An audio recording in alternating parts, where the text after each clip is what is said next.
How you doing? And welcome back to Taekwondo Bro.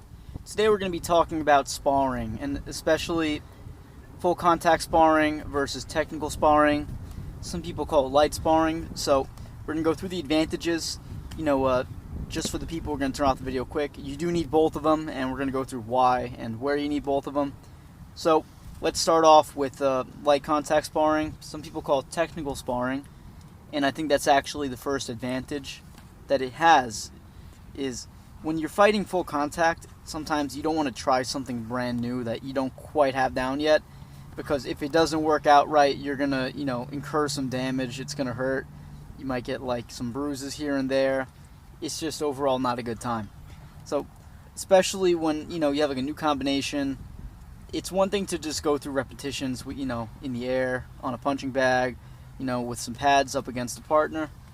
At a certain point, you do need to try it in a live fight, and having a safe space to be able to do that and actually mess up is a good thing. You'll be able to more quickly advance your technique, as opposed to just throwing out the same old reliable techniques that you already have down. And of course, there's always room to continue doing things that you're good at. You got to keep improving. 30 seconds left. Don't turn around. If you can't try something new, you're not going to grow. And another thing that's good about light sparring is you can get a lot more rounds done. So if you're training, whatever X amount of times a week, if you're going full contact, you're going to need some time to recover. You can have bruises everywhere. Maybe you got hit in the head, headache. And when you're doing light sparring, you can come back, do multiple days of sparring. You might get a little sore just from certain muscles you're using here and there, but your recovery time is going to be a lot faster. And sometimes having that cardio is really important, because if you run out of gas in a fight, it doesn't matter how good you are with doing your techniques, you're going to get walked over. So having that endurance, having all that time to try new things is good, and it really helps you train. Now there's also a couple of negatives to technical sparring. And one of them is sometimes you end up inadvertently escalating into hard sparring. So you need to make sure whoever you're going up against is on the same page as you. For example, sometimes people get stuck in a feedback loop where one person hits them a little too hard, and then they hit back harder. So you end up in this tit for tat, one hit harder than the next. And then before you know it, both the people are going 100%, and that's not a good thing to have. But there's also another possibility, that sometimes you have someone who, on purpose will just go ape. He goes full blast when you're really supposed to be going technical. And, there's really nothing you can do to avoid that. You just need to make sure everyone, has fight etiquette. I've had that happen to me where you get a guy who pretty much just ambushes you, goes full force when you're really not supposed to be, for whatever personal beef they got.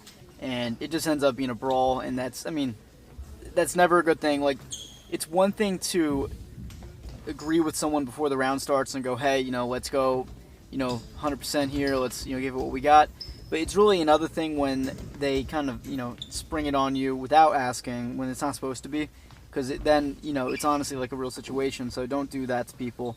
I always, talk about it before the fight starts, make sure everyone's good.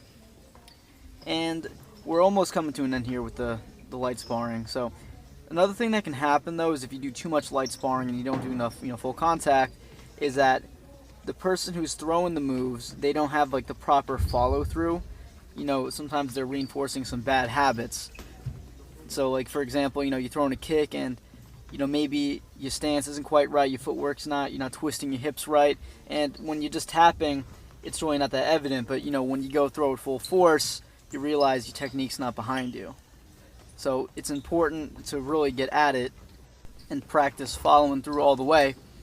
Now, when you're talking about the offense, you can always try to work that on a heavy bag, on some pads, really get that technique down.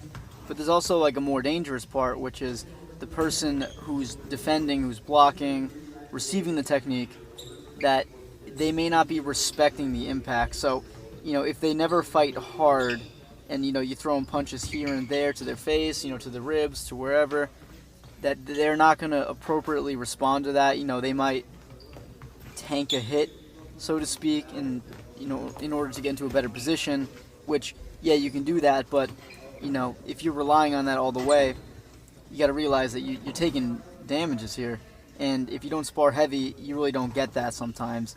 You might, have a weird guard, or you have a bad habit with countering or something like that.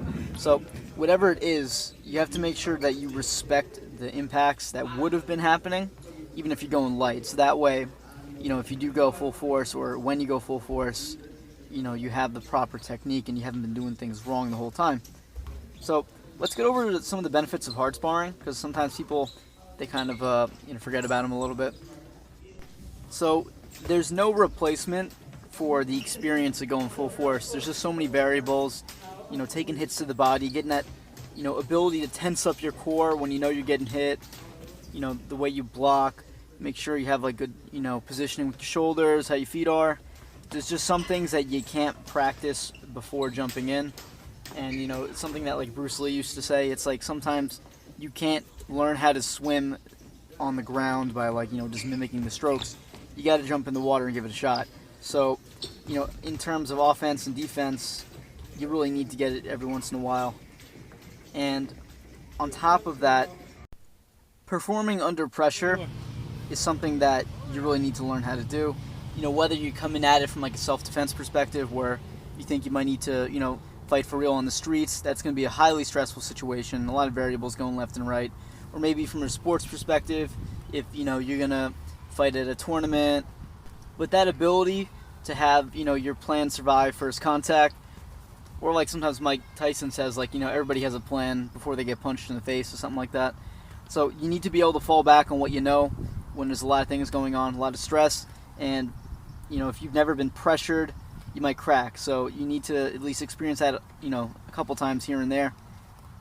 Now, when we're talking about, what kind of blend you should be doing, there's a lot of opinions on it. But I think in this modern era, people are starting to realize that hard sparring all the time really isn't good for you. There's even some fighters who are all the way at the top, getting up there in years. They really don't even spar anymore because they think that they've gotten that kind of, hardened experience from, many prior fights, many prior hard sparring rounds, that they focus more on, refining their technique, trying new things. And, a lot of people who are just training recreationally, you don't want to be going at it like 100% all the time, because you're going to take some cumulative damage. And if you're not working enough technical sparring, it will slow down your progress, because, you're not trying new things, you're not adapting, you're just kind of shelling up and doing what you've always done before. So, let me know in the comments like what you think, if there's like a certain blend you like to do, if you have any like different perspectives on each of these different types of drills you do in sparring. Because for me, it's always been, more of a balance, and I think that doing more light sparring is better, but every once in a while you need to, go at it just to make sure you're not developing bad habits, you're not blocking or not following through or whatnot. So make sure you're always training the right way. Sometimes I think it's very similar to weightlifting too, where if you're always, throwing heavy weights on, trying to break new PRs, you're not going to recover in time. Sometimes you just need to like take a light week, still working out, still training, but then when you come back the next week to do your heavy week, you'll find that, your body's recovered a lot better and you can push up those numbers quicker.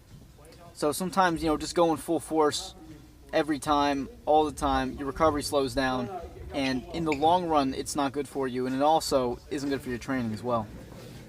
So, anyways, guys, I think it's been a good video, so I hope you enjoyed the footage, some of the old videos up here I had. I thought it was fitting to just put some sparring footage up while talking about sparring. And as always, like, subscribe, let me know what you want to see up here, and if you have anything you'd like me to review, always send it in. Take care, and see you guys next time.